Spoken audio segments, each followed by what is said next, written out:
and hello. We are here today for a very special Explore and Tour with our friends at the Collin County History Museum. So we have joining us today also Holiday Retirement, who has sponsored some prizes that we'll be giving away at the end. So make sure you don't leave. Now, before I do my official introductions of everyone at the Collin County History Museum, I do want to introduce to you my friend Jennifer French, and she is at the Bentley, and she is going to tell you all about holiday retirement. Thank you, Zoe. Thank you so much for letting us be a part of this Explore and Tour. It's always fun to say hi to our celebration friends and just really tell you a little bit about our communities. Holiday Retirement is a 50-year-old company that has 228 properties all over the country. We just recently have gone into a merger with Atria, so it's giving us even more coverage and communities throughout the country. We're really excited. We're now the second largest provider of senior living and retirement in the entire country. So it's very exciting. We're lucky enough that we have 9 holiday senior living communities in the DFW area. I am at the Bentley, which is in Northwest Dallas. And like I said, we have 8 other communities in the area. I always think mine's the best because it's mine, but our communities are all about helping older adults live better lives through socialization, great food, great community, lots of fun activities, the opportunity to travel as part of our travel and stay program. It's really meant to make life easier and fun and let you meet new friends and take up new hobbies and really enjoy what you get to do every day. Our communities are full of wonderful residents that bring a lot of different entertaining characteristics and other great stories, and just make everything about this community a special place when you walk in the door. I won't keep you too long because I know that a lot of you all are familiar with our communities and our travel and stay program and our housekeeping and linen service. You don't even have to make you don't even have to deal with a fitted sheet when you move into a holiday community. We really make it something that's an easier life for you so you can enjoy the important things. Yeah, thanks so much for joining us today, Jennifer. And I would be remiss if I didn't bring up the special virtual event we're doing with you guys on Wednesday, November 10th. All of our attendees will have the chance to win cookie trays for a year from Holiday, which is awesome. Also, we'll be giving away a $100 Visa gift card at the end as a grand prize. And you're going to get to hear from the residents that live at Holiday, which no one's word means anything more than the people that are living there. So you get to hear from their peers about why they enjoy Holiday and what they're thankful for Holiday. So Jennifer, thanks for joining us so much. We love partnering with you guys, and we will see you soon. Have a great day, or have a great tour, y'all. Will do. Okay, now without further ado, we have a very special presentation for you today. So it is November, and November is Veterans Day, is when Veterans Day is. There we go. That'll come out right, I promise. So we have with us a couple special guests, and what we are doing today is we have Ronnie Foster, otherwise R.D. Foster. You may have seen him on the cover of Celebration magazine. And he is responsible for helping to establish the Wall of Honor at the Veterans Memorial Park in McKinney. His mission was to research about the life of each of the 428 names listed on the wall and to tell the stories before they fade away. So we're going to hear those stories of the courageous men and women from Collin County who have over the years valiantly and unselfishly answered the call for the fight for freedom. Now we have special guest Mary Carol Struther here with us today, and she is going to be giving the presentation. And Ronnie is here also to fill in if need be, add any other colorful commentary. But Mary Carol, the floor is yours. Welcome. Okay. All right, Ronnie, you want to say hello to everybody? Yeah, so hello, everybody. Sorry my camera is malfunctioned, but I'm here anyway. Well, we're glad to have you. It's always a pleasure. Thank you. Okay, let's see.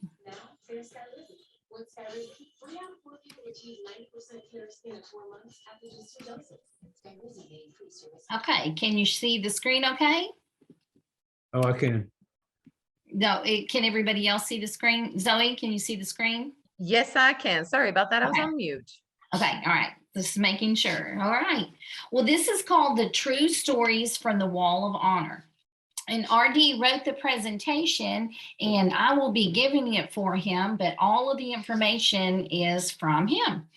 And so this is the picture of RD. Let me kind of click one more time here.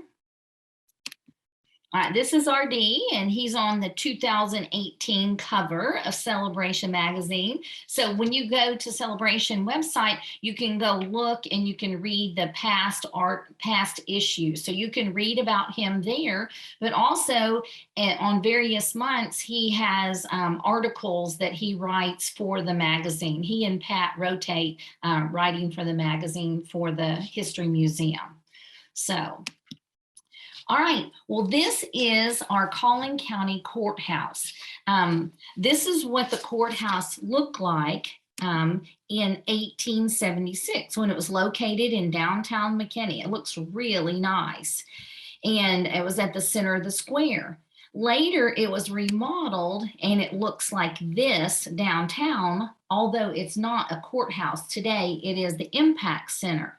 And then later on, they built the new courthouse that is north of town.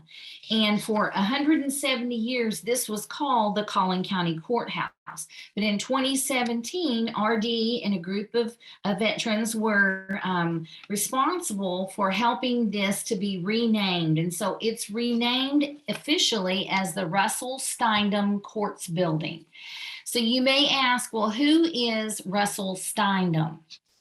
Well, his father was Second Lieutenant Albert Ludlam Steindom, and he was a young pilot in the U.S. Army Air Corps in World War II. And he spent 11 months in a German prisoner of war camp.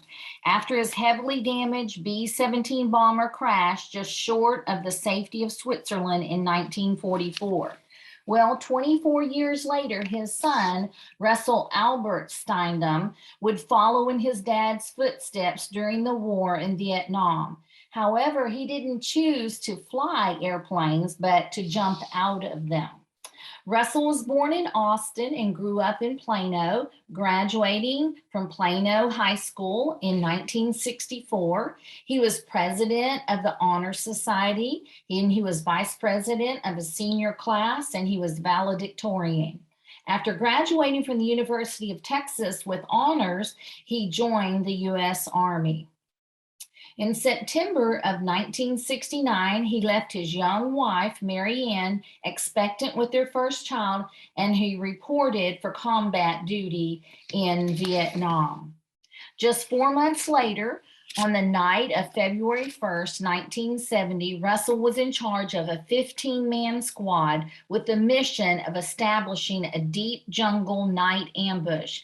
It was a very dangerous mission, but he wore the prestigious wings of an Army Ranger, and that Ranger training would be needed.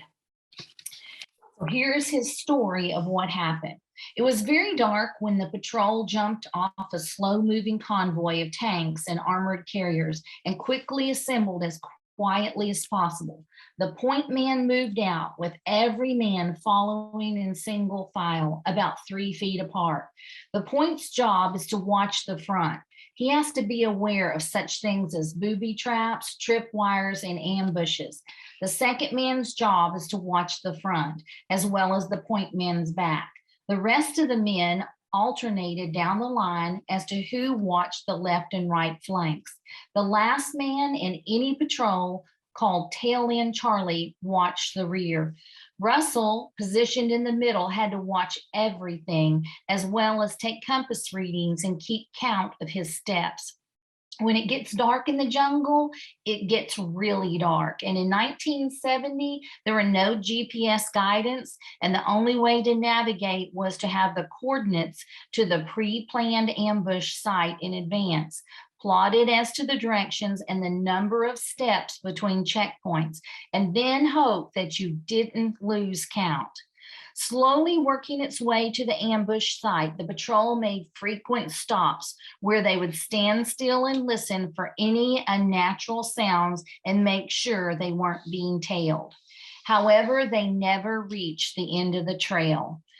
With a sudden blast of automatic rifle fire, a rocket-propelled grenade, and machine gun fire, the ambushers found themselves ambushed. Immediately after taking cover in a bomb carrier, a hand grenade landed on the ground in the midst of his men. In order to save the lives of those men, Russell dove over the hand grenade, absorbing the full impact. Lieutenant Russell A. Steinem would be posthumously awarded the Medal of Honor. I'm sure that there are many courthouse buildings around the country that look similar to ours, but once you get inside, you see something that sets ours apart from the others. We have what's called a Hall of Honor, lined with 69 portraits of soldiers, sailors, airmen, and Marines. These portraits cover the time period from over 100 years, from the time of the Buffalo Soldiers on horseback, charging across the vast West Texas prairies, to the soldiers fighting across the vast deserts of Afghanistan and Iraq. As you look closely at the portraits, you might wonder, who are these kids wearing dress uniforms of the United States Armed Forces, adorned with multiple ribbons and medals? Most of them were just that. The kids right out of high school or off the family farm. All of them lived part of their young lives in Collin County, and they all died in the service of our country. Not all were killed in action. Some died during peacetime, but they were all heroes. When you sign your name on that contract and you raise your right hand and you repeat the oath of service and don the uniform, you will have handed a blank check payable to the government of the United States for any amount up to and including your very life. And that is a hero enough for me. I signed that check when I was 18 years old. And here's RD. But he came back home. Those that didn't come back home are the true heroes, and they should not be forgotten. RD has made it his goal to do just that, to make sure that these soldiers are not forgotten. In 2004, an effort began to find all of the names of the Collin County men and women who died in the service of the country. 7 years later, the Collin County Veterans Memorial was dedicated on November 11th, 2011, with 345 names engraved on the black granite wall of honor. Today, there are 428 names, and 5 more will be added, and the research continues. A couple of years ago, RD met a man named Colin Kimball. He introduced himself and said he was an artist, and he wanted to do a portrait of his friend, Bill Bryan, who had been killed in Vietnam. And he did a really good quality photo in order to do that. So he introduced him to Bill's widow, Deidre, and then he got what he needed. So there's his wife. Shortly after that, RD was called up to jury duty. It was his first visit to the big new courthouse. As he walked down the hallway, he saw the historic pictures of former judges that lined the walls, which was pretty neat for him because he had known most of the names and he could now see what they look like. However, on the long main hallway, the walls were blank, and to me, the place had a forbidding feel to it, all except one little corner where there hung one portrait that looked out of place there all by itself, and it was the best one of all. Growing up, I had had one hero in my life that I really looked up to. Audie Murphy from my hometown of Farmersville, the Medal of Honor recipient and the most famous soldier of World War II and a big-time movie star. I called Collin and told him about my experience and said, well, I'm glad that they have a portrait of Audie, but Collin County has a hell of a lot more than just one hero. How about Bill Bryan? So with the finished portrait of Bill Bryan, they approached the Collin County Judge Keith Self. He was an Army Ranger veteran of the war in Iraq. And they told him they would like to hang this portrait of Bill, a U.S. Marine Navy Cross recipient killed in action in Vietnam, next to Audie Murphy's picture, with Collin saying that he would like to do a series of hometown heroes to adorn those vast blank walls. Well, the judge liked the idea, as did his fellow county commissioners. And on Veterans Day 2013, a portrait of Bill Bryan, Russell Steindem, and 2 more Collin County fallen warrior portraits were installed. Since then, they have added at least 5 portraits 2 times a year at Memorial Day and Veterans Day.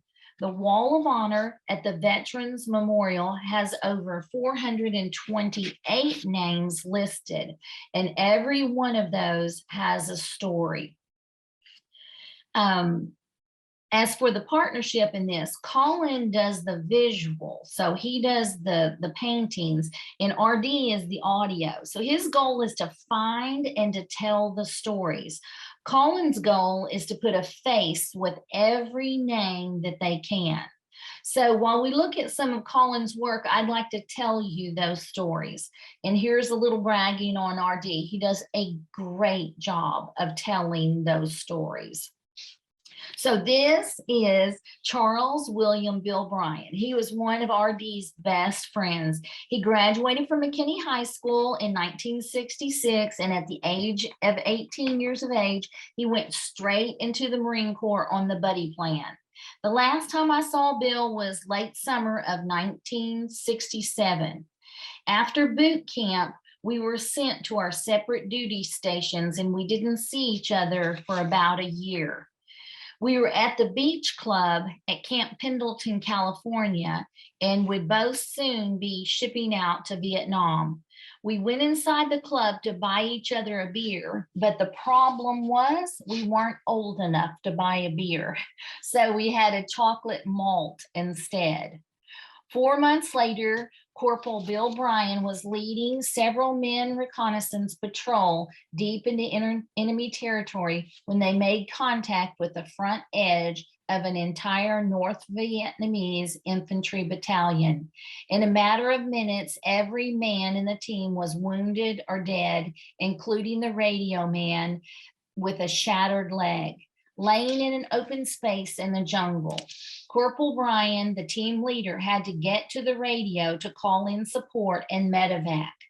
Bill ran over to his radio man and began administering first aid to his bleeding leg while he tried to contact support. Lance Corporal P.J. Pagano, White Plains, New York, was the radio man in this operation. And so RD went to visit him at his home in New Hampshire, and he told him about Bill's last moments. So here is the radio man.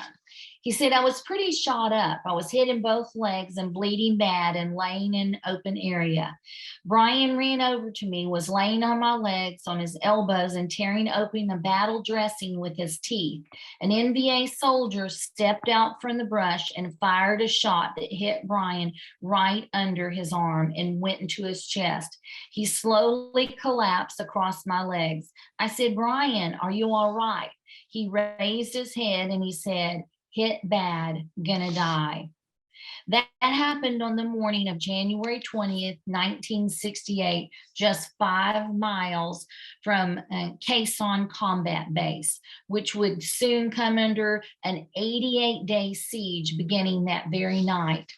For the events leading up to the moment of his death, Bill was awarded the Navy Cross, the second highest award for bravery, next to the Medal of Honor. This picture by war correspondent David Douglas Duncan, was on the cover of Life magazine. And his friend, Bill Bryan, was one of those fallen Marines. Bill Bryan never got old enough to buy a beer. He was only 20 years old. The next person that he would like to tell about is James Thomas Tommy Carraway. He was a star athlete at McKinney High School and graduated in the class of 1939. He was an all-district halfback, started on the basketball team, played on a championship baseball team, and ran track. With the start of World War II, Tommy joined the Army Air Corps and became a pilot.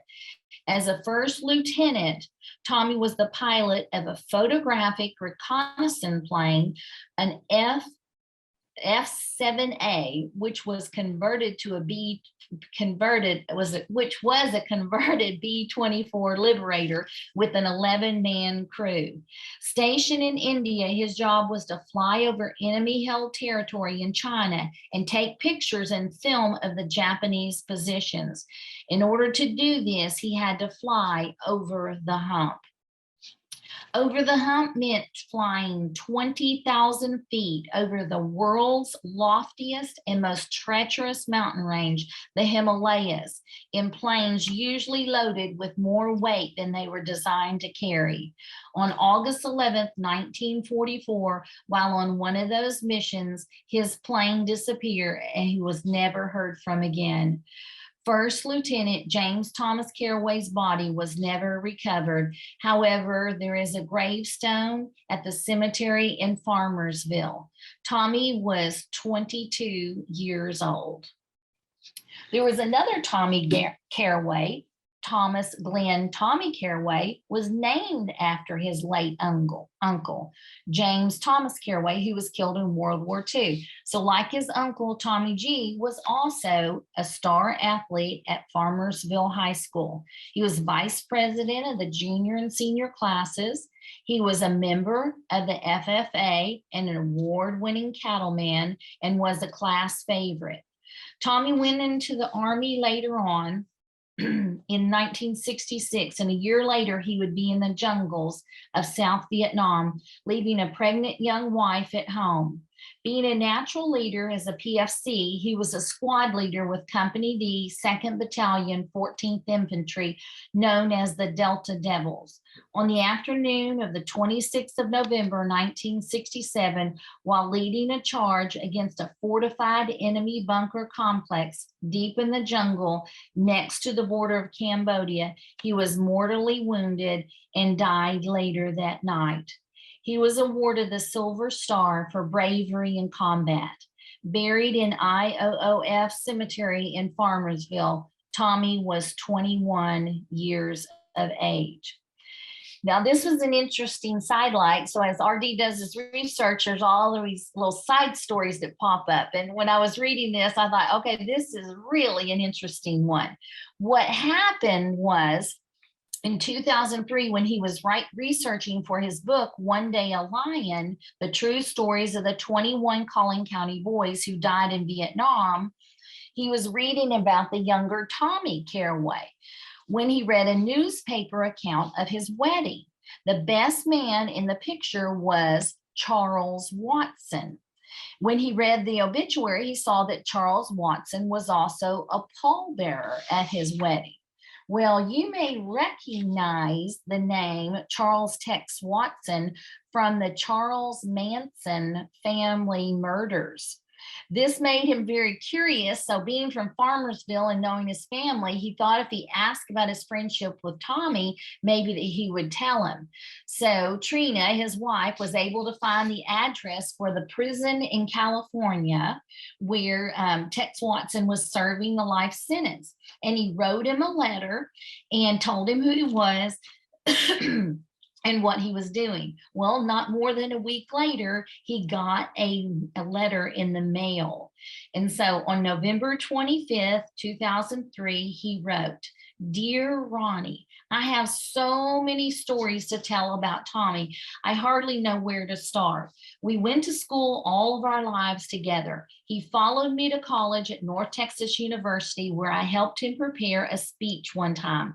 But from a child, we played together in sports. I would go to his home on North Main, sometimes after school, and his mom and stepdad, Red, moved out to Lake Lavon, about 2 miles from my home. I was overjoyed. His mom worked at the bank, so she would take him to school, but we would do football practice and ride home in our cars sometimes together. His first car was an old 40s Army Jeep. We'd go bird hunting in it a lot, ducks, doves, and quails. He loved his shotgun. Let's see here. He could hit doves in the air when I could not. He loved his bird dog too, and he had an older one and a younger one. Many times they went quail hunting and dove hunting.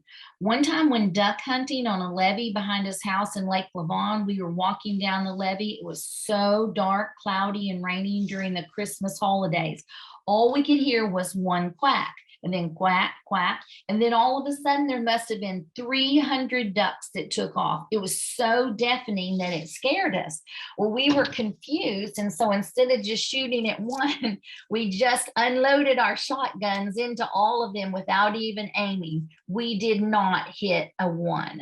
Another time we were out duck hunting, and I had a double barrel 36 Springfield hammer shotgun with buckshot in it. 2 ducks came flying along, and I knocked them both out of the air. We took them to my house. My dad plucked them, but Tommy and I could not stand the taste. It was such a wild, gamey taste. We went water skiing all the time in the summer. My family had a ski boat. It was so much fun. We were always playing around the lake and running into different kinds of snakes. He stayed in college. He wanted to stay in college so he wouldn't have to be drafted, but I think his grades weren't good enough. So he was having to work and go to school at the same time while he was married too. They went to some of the first Dallas Texans and the Cowboys games together, and his stepdad, Red Cato, would take them in his 51 Chevy. But eventually he went off to the Army, and then I left college my senior year for California. In 1968, I made a trip back to be a pallbearer at his funeral, one of the saddest days of my life.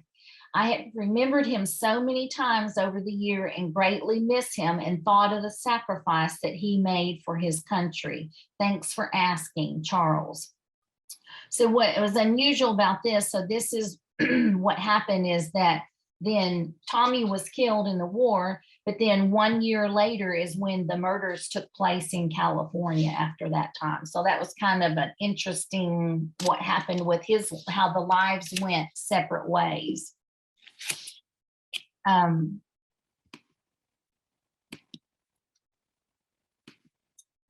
in the opening minutes, so excuse me just a minute. So there was Thomas Glenn Carraway. In the opening minutes of World War II, Collin County would lose four more young men at Pearl Harbor, Hawaii.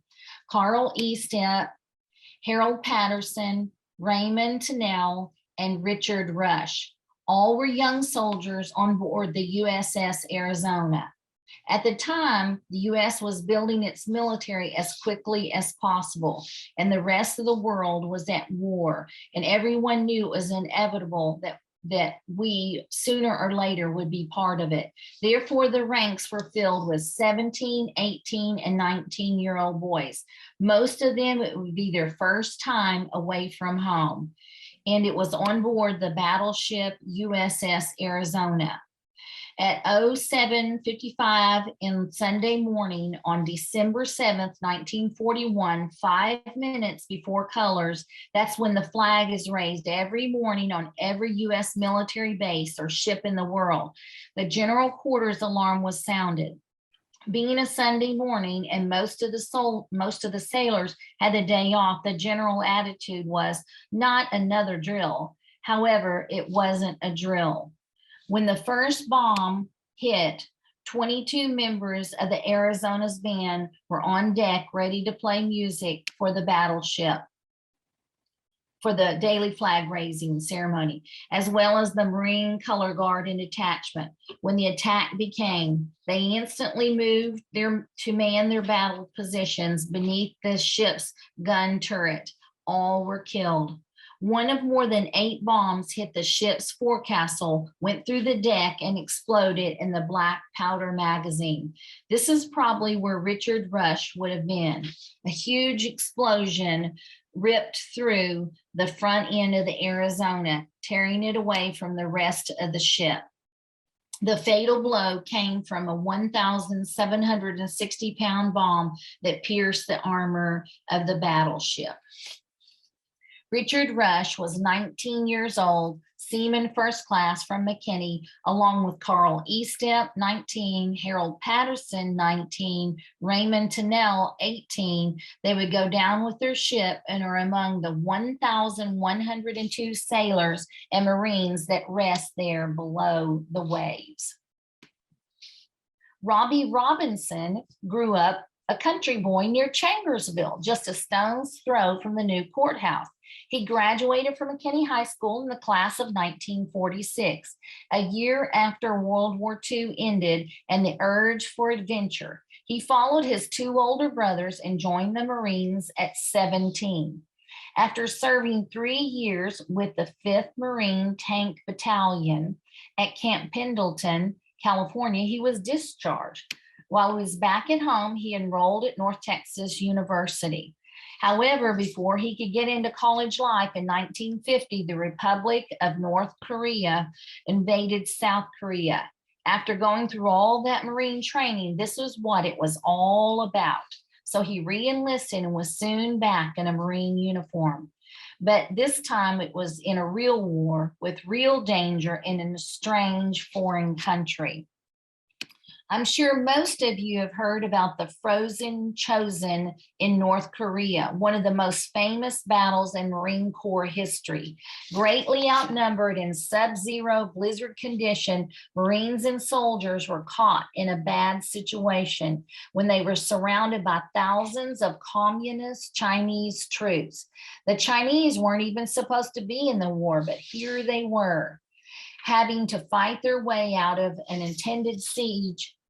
Over 3,000 Americans were killed and 12,000 were wounded, most of the wounds being from effects of the bitterly cold weather. Robbie survived all of that, and let me remind you, those tanks did not have heaters.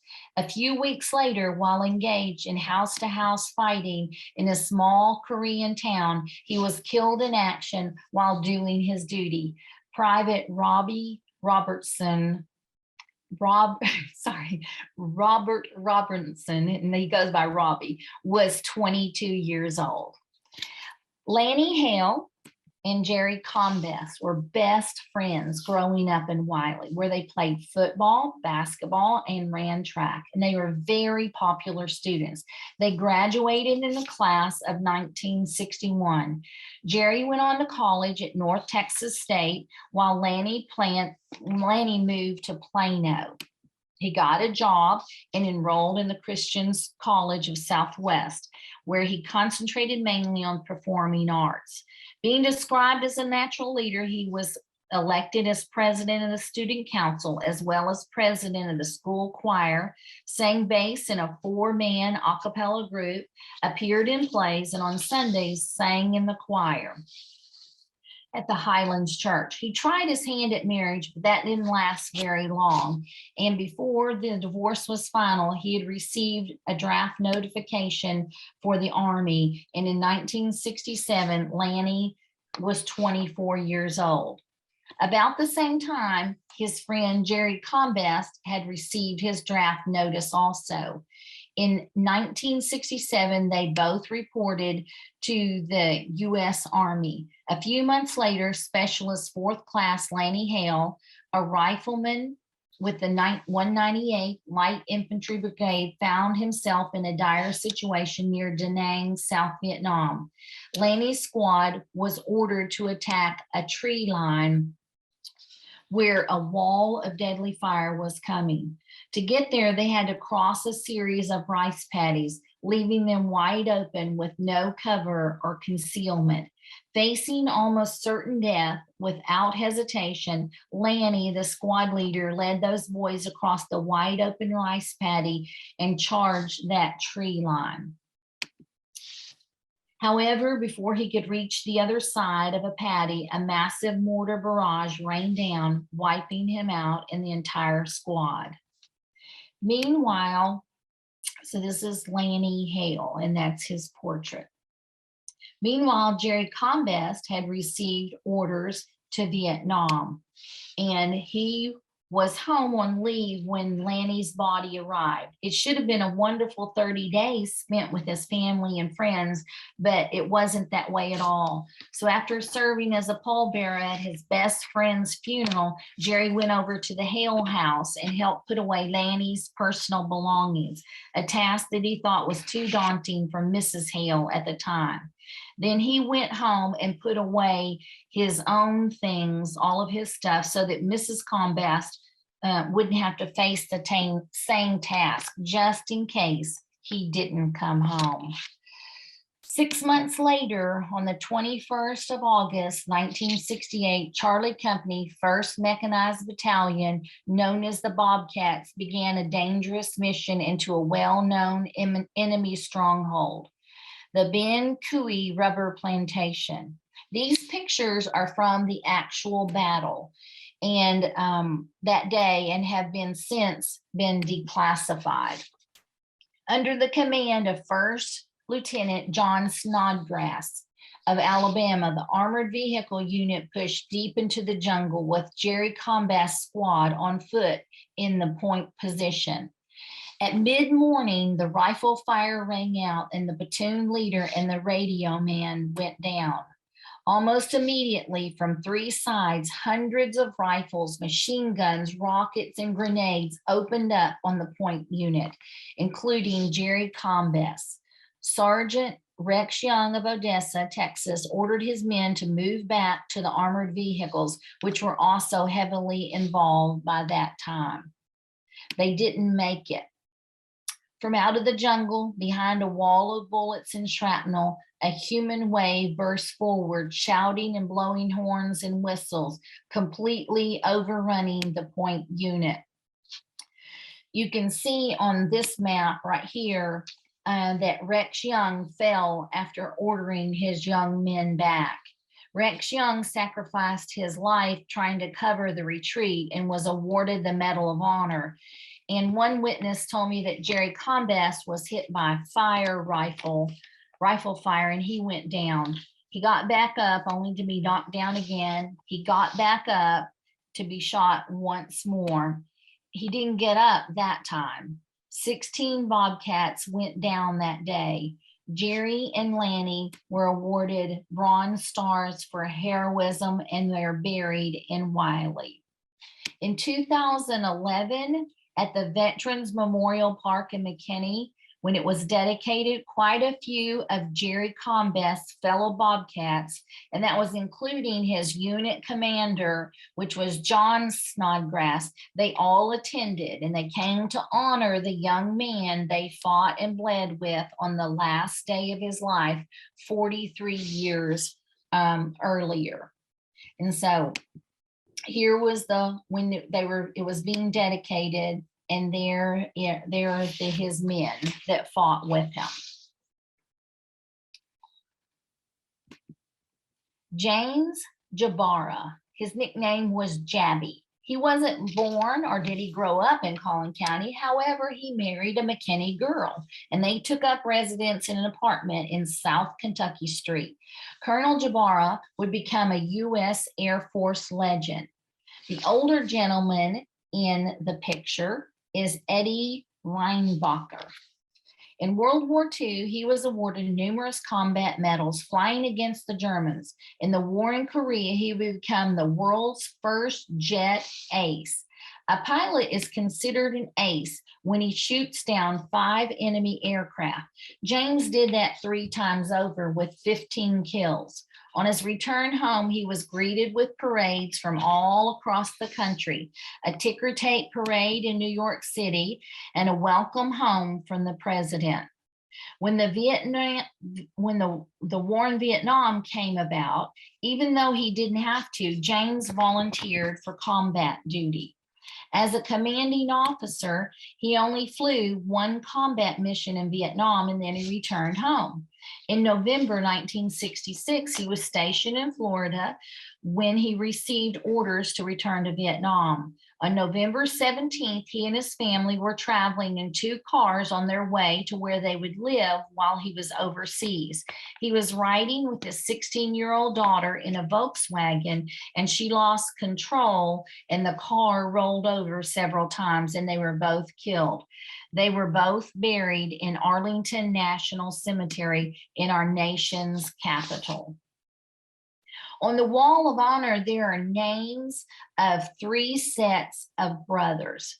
We don't have any portraits of them yet, but Collin is working on them. This is Captain Gerald Derryberry, 23, a McKinney High School graduate. He'd seen action over North Africa in World War II as a pilot of a B-17 Flying Fortress bomber. In June of 1943, he was killed when his plane crashed in California.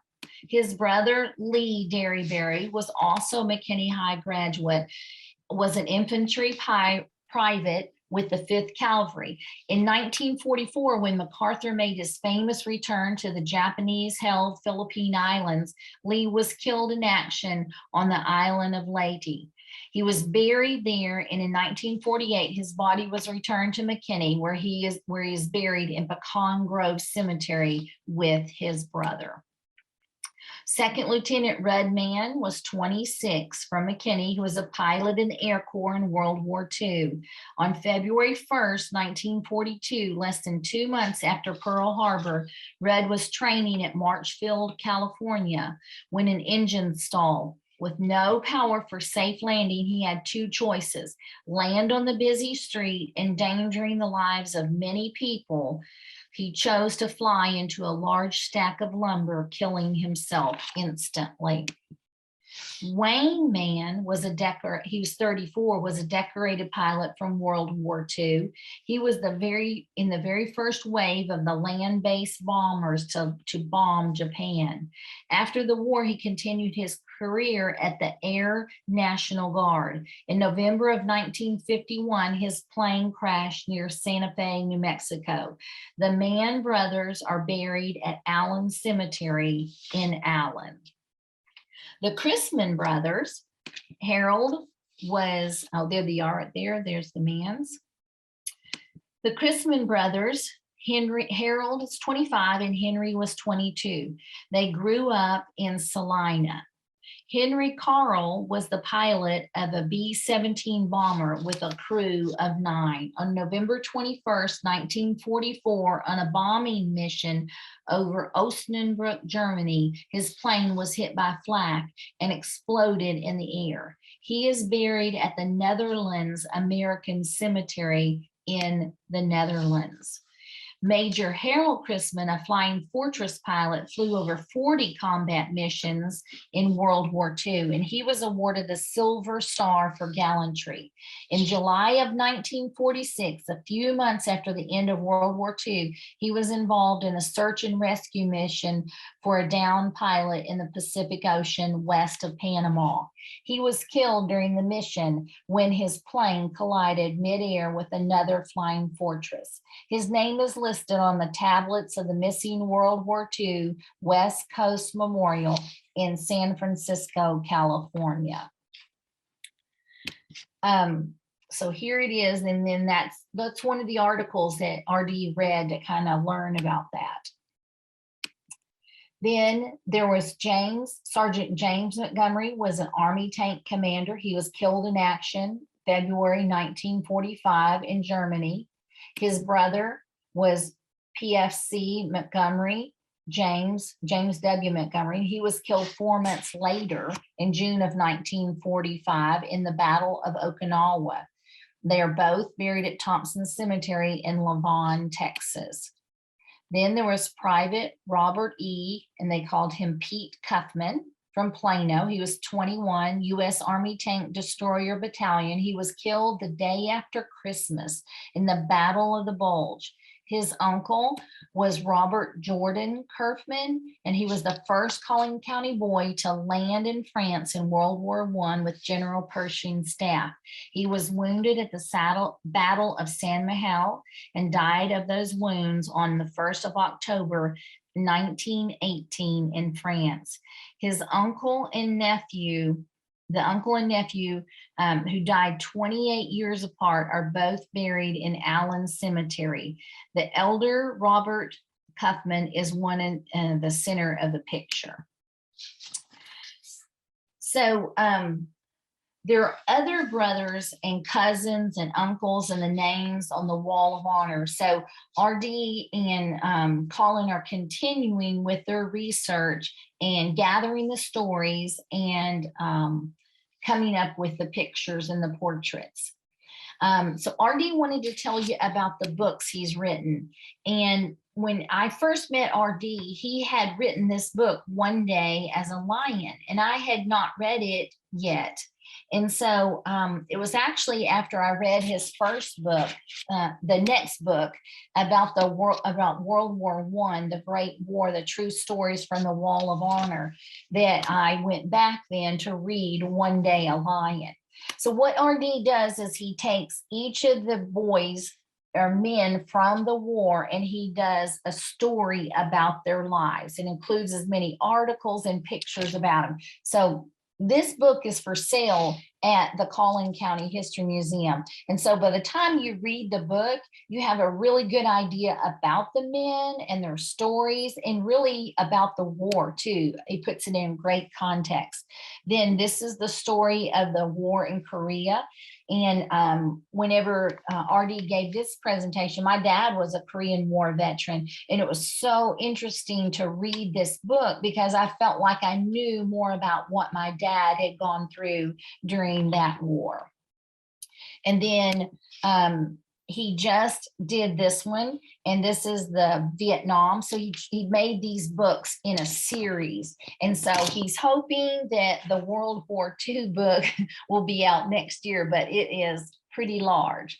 So over the years, what people have asked is like, how did he get started on this? It began in 2003, about 33 years after he had come home from Vietnam. He ran across a guy he hadn't seen since high school, and they were talking, and he said, if I remember correctly, you and Bill Bryan joined the Marines right out of high school. And I told him that we had, and he said, well, whatever happened to Bill? And I told him that Bill was killed in Vietnam. And he said, oh yeah, I forgot. He said, at that moment is when I realized that even though in those 35 years, not a day went by that I didn't think about Bill, if there was something that wasn't done, eventually he would be forgotten. And I wasn't about to let that happen. Also, Bill wasn't my only childhood friend to die in that war. So I decided that even though the war for me had been over for 35 years, I still had one more mission to accomplish so that it would not be forgotten. So everyone, the names on the wall have a story to tell, especially the guys who didn't come home. Someone has to tell their stories. So I volunteered to do just that to the best of my ability. By the time I'd poured through hundreds of official military records, documents, newspaper, microfilm archives, read numerous books of the battles that they were in, I tracked down old friends, buddies, I had my book. Now there would be a printed record of what the sacrifices that these guys made. The only thing left was the title. How do you sum up these 21 stories in just a few short, meaningful words. I had a page full of ideas I jotted down during the 3 years it had taken me to write the book. But the one that wouldn't leave my mind was that ancient Tibetan proverb. It is better to have lived one day as a lion than live 10,000 as a sheep. So without a doubt, these young men had indeed lived one day as a lion and did all of the heroes of the Wall of Honor. So the ceremony is held there each year, and you can go by and see the Wall of Honor and see all of the names. And then you can also go by the Collin County Courthouse to see all of the portraits. And so this is showing you what the wall actually looks like. So RD wants to thank you for allowing him to share his story of the great hometown heroes. And just remember, a soldier is not dead until he is forgotten. So Semper Fi, and God bless America. Okay. What a great presentation, Mary Carol. Thank you for doing that for us. And RD, my gosh, the work that you put into that. I mean, that is truly a labor of love. And I know all of our soldiers and their families appreciate you doing that for them. Everybody, if you guys want to take yourselves off mute and make some noise and give a round of applause.